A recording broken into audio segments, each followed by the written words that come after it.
What is going on, people? Welcome to Bleav in Rams, presented by Fanduel. Erin Coscarelli back with you, joined by Nate Atkins, who is covering the Rams' first year with LA for The Athletic. I mean, we have so much to get into because you were in Chicago. What a finish. You kept us updated. I even liked the song you chose for one of your Instagram posts. It was Foreigner.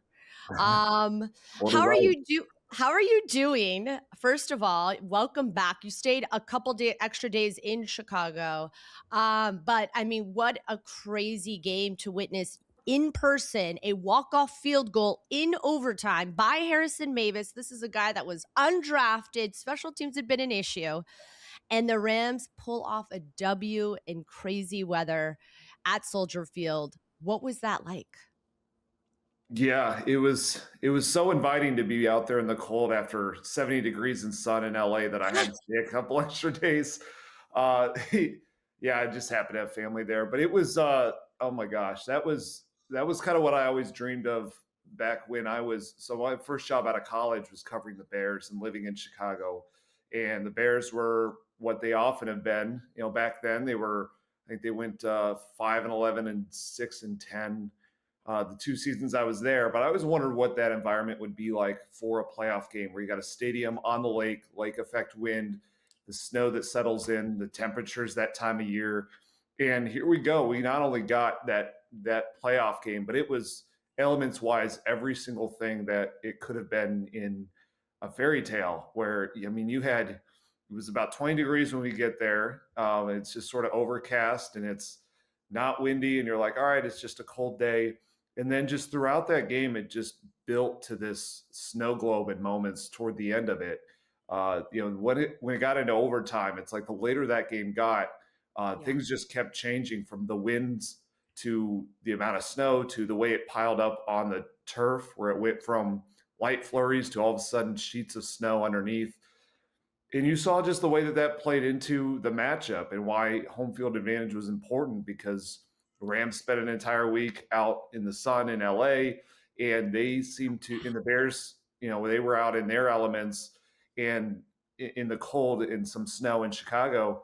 And it felt like the Rams wanted to play a lot of that game as if they were at SoFi, with the way that they came out throwing the ball and lots of 11 personnel and try to take some of these deeper sideline shots. And it just wasn't working for much of that game at all. And yet the most impressive thing for the Rams is the way that everything else seemed to meet that moment. Right when you think that like this is going to be the thing that they're not used to. They have not played in any cold weather. They've not played in anything like snow. Only, I think, maybe 2 games in the rain, in a little bit of wind, but they got all of it at once, along with a ferocious crowd. You would have thought that the parts of the team we were concerned with were going to be the things that brought them down in a moment like that. And that's actually what ended up winning it, with Harrison Mevis and the special teams unit, with the secondary getting 3 picks off Caleb Williams. Fun fact, that's the first 3 interception game for Caleb Williams since he was at USC. So that tells you what the Rams were able to pull off. I just thought that the defense and special teams really showed something incredible in that game. And they were able to win a game that was among the worst for Sean McVay and Matthew Stafford. And yet within saying that, we still saw the clutch plays from Stafford at the end, which is kind of who he is. He can not have a good game for even 4 full quarters, and then you give him an extra chance in overtime, and he's going to make a crazy throw that few people can make, like that sideline throw to Davante Adams that helped set up the game-winning field goal. So this team's been a crazy fun ride this season.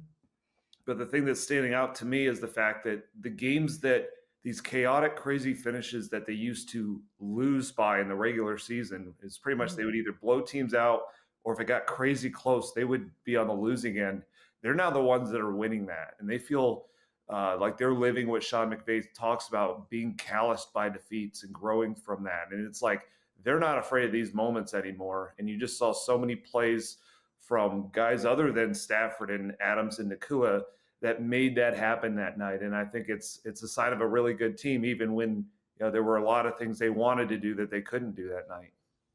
Yeah, you mentioned being calloused. You mentioned having good stress. I feel like in each of their 5 losses this season, a theme, a lesson, something comes away, whether it's special teams related, Puka Nacua related, and it's felt like even if whatever happens in this game, which I think Rams fans, of course, would feel disappointed by if they don't advance to the Super Bowl.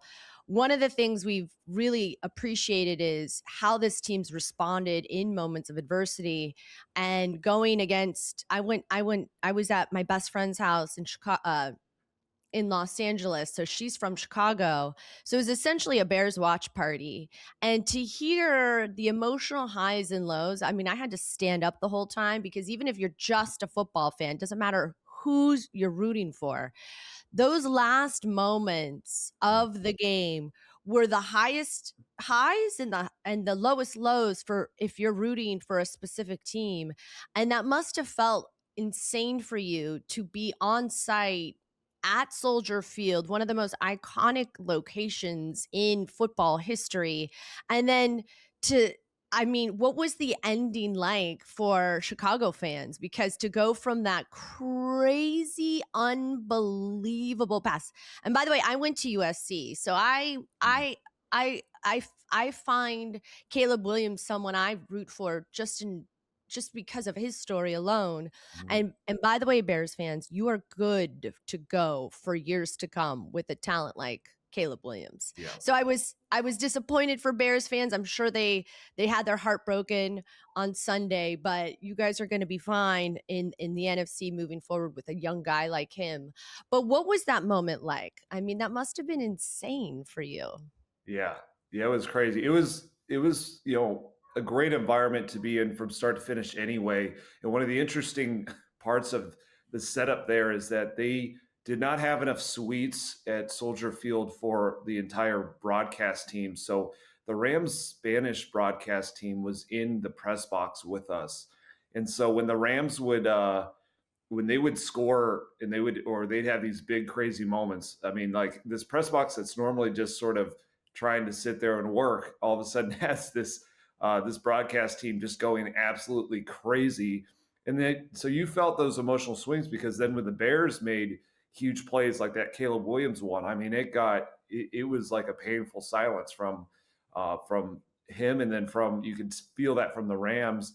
Meanwhile, though, it's like obviously Soldier Field, just went absolutely ballistic. We had a moment where they went from silent to ballistic when the ball leaves Caleb Williams' hands and travels 55 yards in the air and finds Cole Kmet with 18 seconds to go.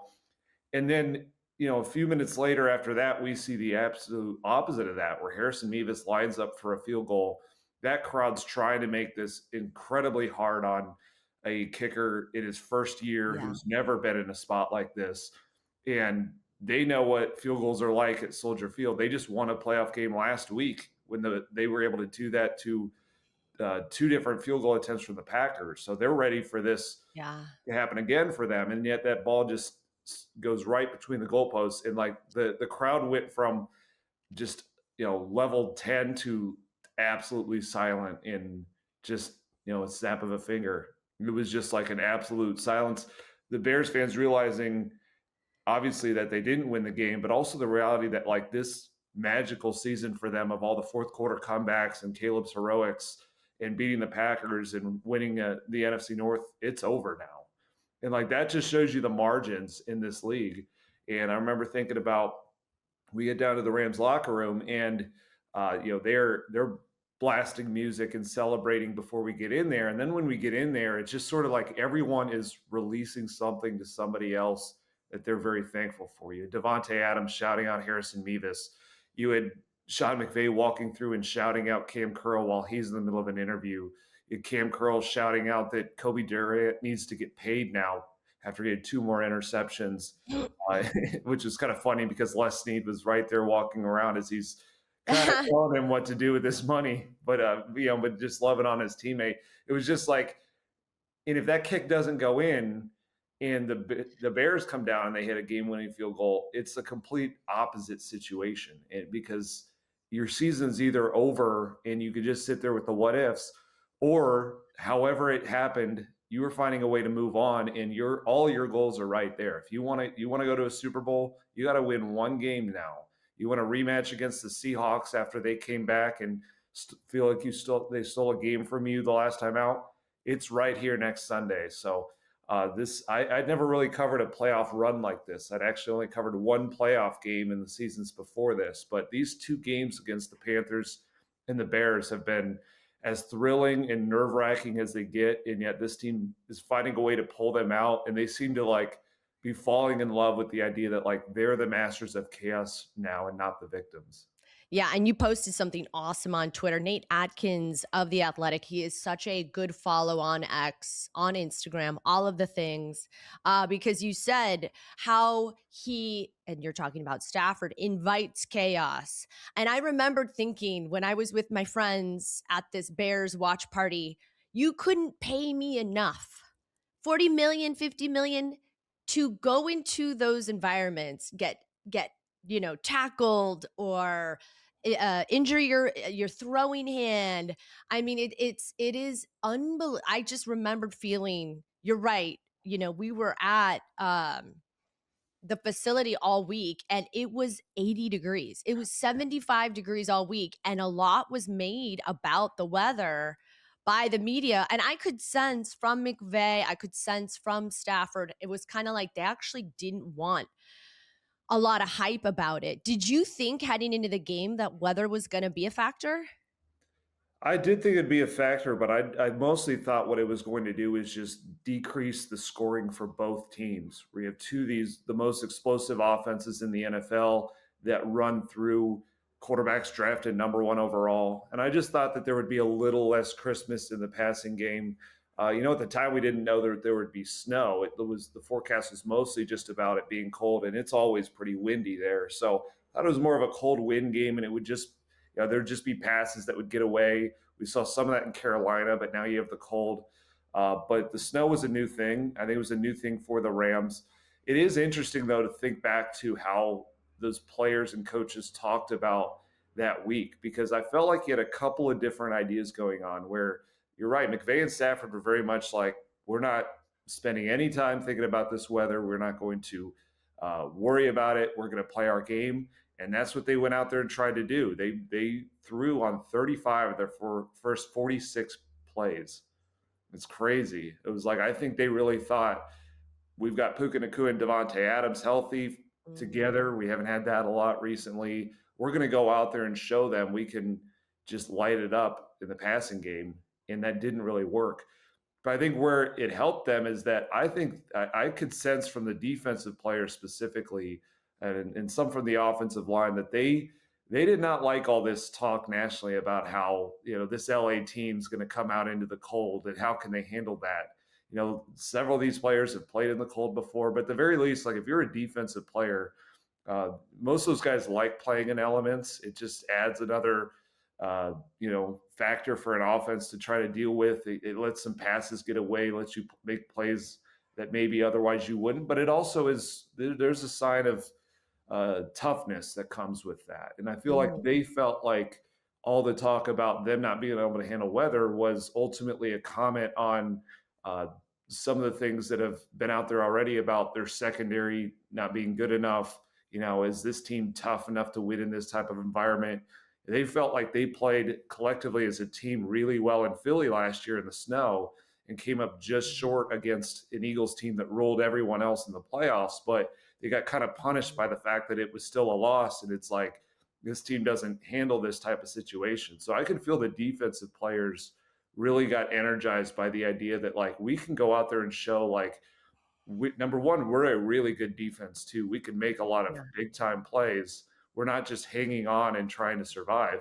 But number two, like we can be the engine in a moment like this when it is harder to pass for our MVP level quarterback, and when our head coach is maybe not on his best game plan and the receivers are slipping, like we can be the guys that'll level up to that.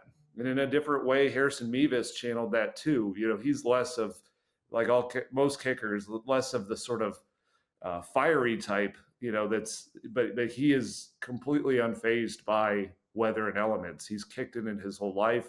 I talked to him, I think it was Friday before the game, just about this moment. He was legitimately excited. This was not a scared kid, Wow. like hoping that he just doesn't mess it up. He was ready to go out there and come up with a plan for how to handle the elements and show people that he can do this. And he's always done it.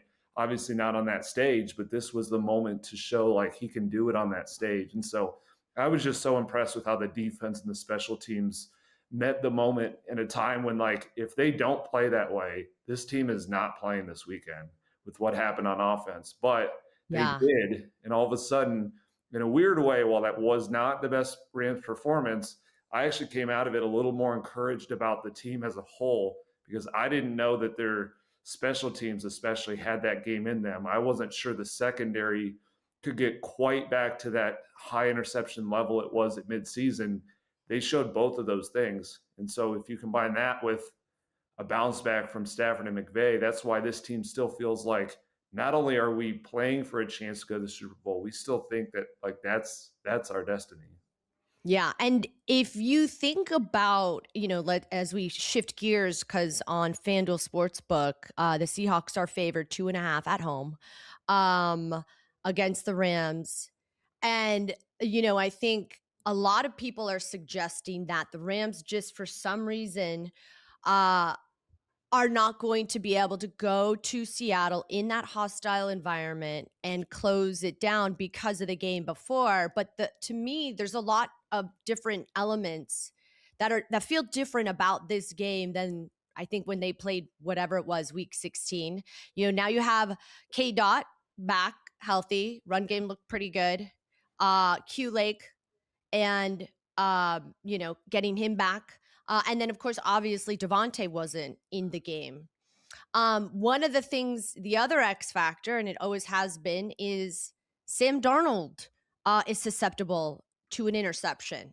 I think in the 2 games the Rams have played against Seattle as they face their rubber match, I want to say he's had 6 interceptions against Chris Shula's defense. But adversely, or on the other side of the ball, is I feel like Stafford got away with a lot of missed opportunities that could have been interceptions in this game. And I wonder, in your perspective, do you think that was just weather impacted, or do you feel like Stafford was, for some reason, a little flat in Chicago, and he's been a little flat the last couple weeks? Yeah, I think the Chicago game was sort of its own monster as that played out. You look back at Carolina, and Stafford's completion rate wasn't super high, but that he had like a stretch in that game where he went 2 of 12. That was right around when that finger got hurt. And I also think that the Panthers cornerbacks are 2 of the very best in the league. And so Stafford still found a way to be absolutely electric in the fourth quarter of that game and won it for them. That was the sole reason they won. On Sunday in Chicago, I think it was just a mix of the Rams just really did not, I think, put enough stock in the fact that the Bears secondary got really healthy. Chauncey Gardner-Johnson and Kyler Gordon healthy. And not only that they could make plays in coverage, but all of a sudden Dennis Allen's using them on blitzes.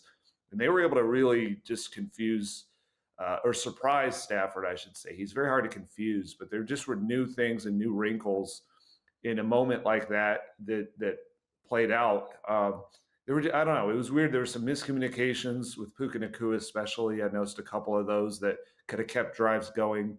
And I just think that they got in a lot of obvious passing downs, which really favored Dennis Allen's ability to blitz and play zones and keep eyes on the quarterback and play for the ball, where like they did not have to think about the run all that much in that game.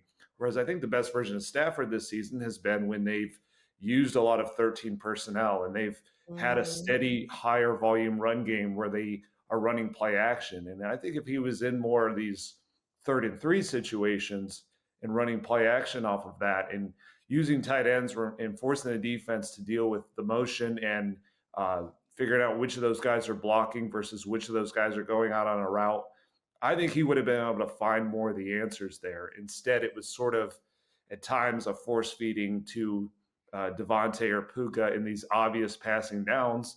And I don't think either of those guys were totally at their best. Davante, still seems like he's just getting back from not just the one injury, but a season with 3 different hamstring injuries. And I just don't think Puka, was able to have his footing and maybe the communication quite the same way in that moment. So I don't know. I just the one thing that with Stafford though that does alarm me is that he was so good this season under pressure, and that's been what's different these past 2 games.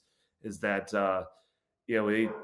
teams are sending blitzes and it's really affecting them right now. And so getting Kevin Dotson back is a help to that, but there's more there that they have to figure out. And again, I still think that's where 13 personnel helps them handle blitzes and helps them have an extra protector out there rather than when they live in 11 personnel. I think they're just a little bit more exposed to, a guy who comes on a blitz that comes faster than they're anticipating and messes the play up. So they've got to figure out some kind of better flow. And that would be my one real concern with this team right now, is that they don't seem to have this offensive identity and flow that they had for much of the season. It's been kind of choppy and inconsistent and not married running past the way that it was in the middle of the season. I do think they can get back to that because they have Kevin Dotson back and they have the tight ends are healthy. Like everyone that they need is there, but very short order to get that figured out. And you're going up against the elite Seahawks defense on the road to figure it out. I will Yeah. say the last time that I had concerns like this was when they went to Seattle. No Davante Adams, short week, everything that was going I on. know. And That's right. Stafford threw for 457 yards and 5 touchdown passes. So, Yeah. they can pull this out in a hurry if they need to, and they That's may just need to. That's such a good point too. I forgot that it was a short week and how hard. Remember, I think the week before it was Arizona. Coach had gotten sick, was maybe not even going to be available to coach that game. He took a flight later, and then had a baby Monday, the week before his Thursday night. So, I mean, just to see how much, again, adversity being tested, the stress, the callous of this team's cohesion has been absolutely mind boggling and just fascinating. And Nate, I bet you so much Stan Kroenke is so happy. It's 9 seasons now that he made that decision to hire Sean McVay. He will be turning 40 on Saturday, the day before the NFC Championship game. And, he is one of the things I've always found most impressive about him as a leader is he takes the blame and he's the first to give and dish the credit. He's very rarely allowing any kind of criticism. I see him protect his players, and he certainly did it with Stafford. We saw that on display during training camp with regards to his back injury. But he did take a little time to kind of self-reflect after the game about his own coaching. What'd you take away from that? And did you agree? Yeah, that was telling when he came right out. And they've got a big win to celebrate and a big moment to move on to face Seattle in the NFC title game.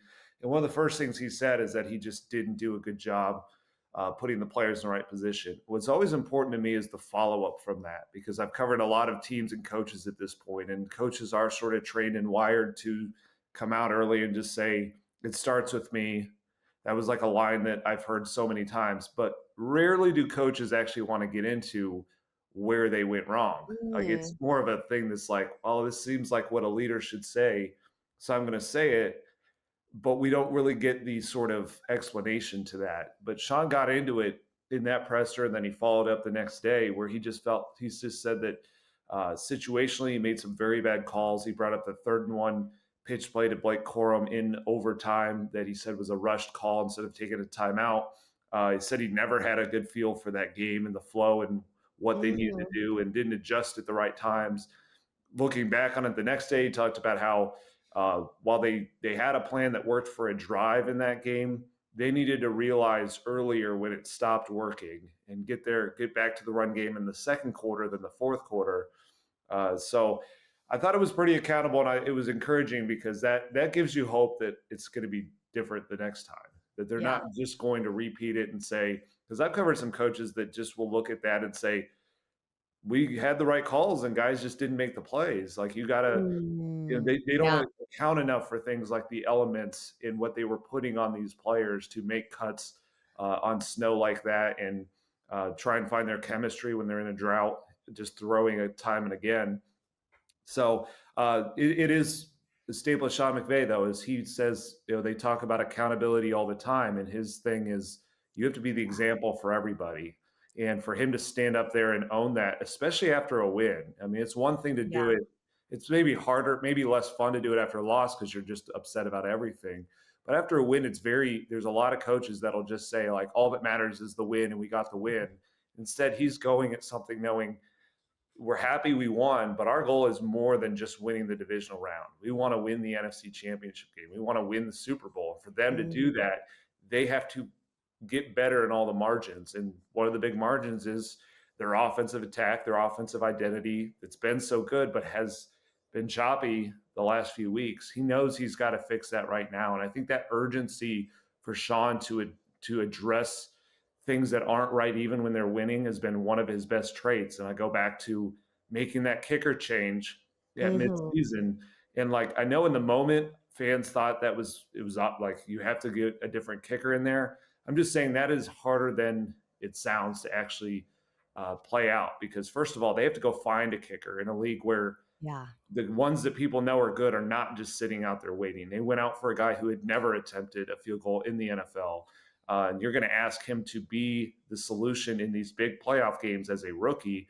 Yeah. And you have to deal with the sort of emotional component as a positive players coach like McVay of telling Josh Carty, you're not our guy anymore. Yeah. And then he had to do that with a coach with Chase Blackburn, his first in-season coaching firing. And you never see coordinators fired with like 2 weeks to go from a playoff team. But that's Sean looking ahead and knowing at some point this is going to be so important to our season that it doesn't matter that we went 12-5 despite it, or we blow out a team and we still have kicks blocked in certain games. We're trying to reach the Super Bowl, and he wanted to make that change early in the season rather than after the season, after they're sitting there going, well, this is the reason we didn't reach our goals. And so I think we saw a lot of, in a week where McVay was not at his best as a play designer and play caller, I thought he was at his best as a leader and just a stable force for this team. And that's why they're in this every year. And it's something he says each and every week: affect positive change, be accountable, be present. You heard him say after Caleb Williams scored that touchdown, there's videos that have been posted about him rallying the troops and saying, okay, it's time to move on. That, be present. It's out of our control. He would say, hey, it's out of our control. And he really is someone, being in the walls of the facility for the Rams this season. It's been really cool to witness the guy really be accountable of the things he's actually saying to us, the media, every day. And it's a trickle down effect for sure. It's definitely why the guys are all in, and why the culture here, the Davantes say, hey, the grass isn't greener. This is where, you're really seeing these guys impact each other beyond what we see on the football field. I want to be respectful of your time, and really quickly, we just need to put a nice bow on this because it feels so apropos that now they head to Seattle facing Cooper Kupp, a guy they let go for a Davante Adams, and now Adams is in the lineup, and they it's the rubber match, it's the trilogy, and it's a clash between the NFL's top scoring offense and the league's number one defense in points allowed. How do you see this? How do you see this going? They're not going to have Zach Charbonnet. That's going to be a tough. That feels like a big loss for Seattle. And the Rams, have a bit more of a full healthy roster heading into this one. What's your take? Well, if it goes how these two teams have played each other so far, I expect it to go to like quadruple overtime. And they'll still be tied because these two teams in 2 games have been separated by 1 point and like a handful of yards. And it's been crazy because, the game that was in the Rams home stadium was played to the Seahawks style of this defensive, high interception playmaking type game that the Rams won. The one played in Seattle was played to the Rams style of like the high flying Mm, passing attack, and the Seahawks won that one. So I'm not yeah. quite sure stylistically how this is going to go, other than it's going to come down to the final couple drives in the fourth quarter. And I think both quarterbacks are going to have a chance to make huge statements. For Stafford, that's making the push for the Hall of Fame to get to a second Super Bowl.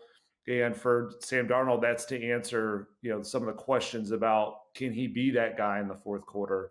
And so the big takeaway that I've had with this is like, on paper, the Seahawks are the better team right now coming into this. The way they've played recently, the fact that they wrapped up the number one seed, blew out the 49ers, they've got a lot rolling for them, whereas the Rams have not quite been at their best, certainly on offense and in the passing Mm, game. I don't think you'd say that they've peaked at this point compared to early in the season. That said, I think all the areas that blew that 30-14 lead in Seattle for the Rams are a lot better. You think about the special teams now that you have a more confident Harrison Mevis, and they're a different coordinator change, and they're not giving up the punt returns, and they're getting some really good punts too. You think about the secondary that gave up all those plays to Jackson Smith-Njigba late. Now they have Quentin Lake back, and they yeah. seem to be playing with confidence again. Kobe Durant just making so many plays on the ball with 3 picks in 2 games. And you think about the run defense, that Kenneth Walker had some explosive runs in that game. That was sort of the start of the regression of the Rams' run defense. Now you have a healthy Poona Ford, who, by the way, this is a revenge game type situation for him in Seattle, so he really wants this. And then you have Quentin Lake back to help that out. So Mhm. I just think this is Rams team, while they're not peaking on offense the way that you had hoped entering this time of the year, they look the most complete that they've looked across special teams and defense, the secondary matching up with the pass rush and the run defense. And so to me, it's really about, can they get back to the run game? Can they get back to committing to it? Can they get Kevin Dotson, that offensive line, really pushing it the way that you saw early in the first Seahawks matchup? It's a really hard defense to run on. I mean, they don't need to run for 150 yards, but I think they need to run for 100. And I think that needs to be a stable part of their game plan, to where they can mix up run and pass. And eventually they need to score enough to put that pressure on Sam Darnold to answer against the Mm, defense that has frankly had his number. Because you mentioned the interceptions this year, and then you go back to the playoff game last year against the Vikings when he got sacked 9 times. And so they yeah.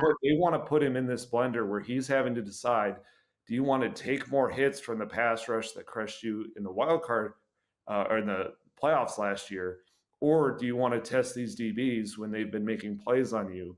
And he's going to be able to, he's going to have a chance to answer for that. And so I think the defense has got to play the way that they just did against Caleb Williams, and they've got to Yeah. run the ball stable enough, and then hope that their passing game can at least be the type that looks like it's been here many times before. Experienced Davante Adams, experienced Matthew Stafford. Sean McVay has been in 15 playoff games so far. Like, they need to be the one that's just crisper, making the plays at the end of it, the way they were in Chicago, where you saw the youth of Caleb Williams matched with the poise and experience of Stafford. I think it's going to be probably a similar game to that Chicago one, in sort of just the way that it finishes out, minus the Caleb Williams throw. I don't know that we'll ever see that in a game again, but I Same. think it's going to be just a crazy great game, and I'm super excited for it. I wonder how many times they're going to work on defending the 2-point conversion, because I thought about that. I'm like, oh, I was wondering if Ben Johnson was going to go for that. Right. And I was like, and then they didn't. And I'm like, oh, there's a real confidence in your team to go for it. And, this Mike has the confidence in his team, and it took air out of the Rams, I think, when it comes to momentum, when you're clutch on those 2-point conversions. So I have to wonder, that will be a focal point this week for the Rams, as we, are momentarily heading to HQ. So I really appreciate you, Nate, jumping on. And I know it's a busy week for you, but giving us the sights and sounds of what it was like in Chicago, that Soldier Field environment, the hostile Bears fans, getting to cover the Rams this year. It's been a roller coaster ride, and you have such a great way of telling a story and sort of looking at it from a different, more methodical way. So I appreciate you jumping on. I'll see you momentarily at HQ. Absolutely, Erin. Big game this week. Probably a little different weather when I get out to Seattle, but the crowd, the environment, the stage, it's going to be terrific, and so should be a fun week out at HQ. So I'll see you out there. All right. Well, that's a wrap for us. Erin Coscarelli with Nate Atkins of The Athletic. Thanks for listening to Bleav in Rams. Bye, guys.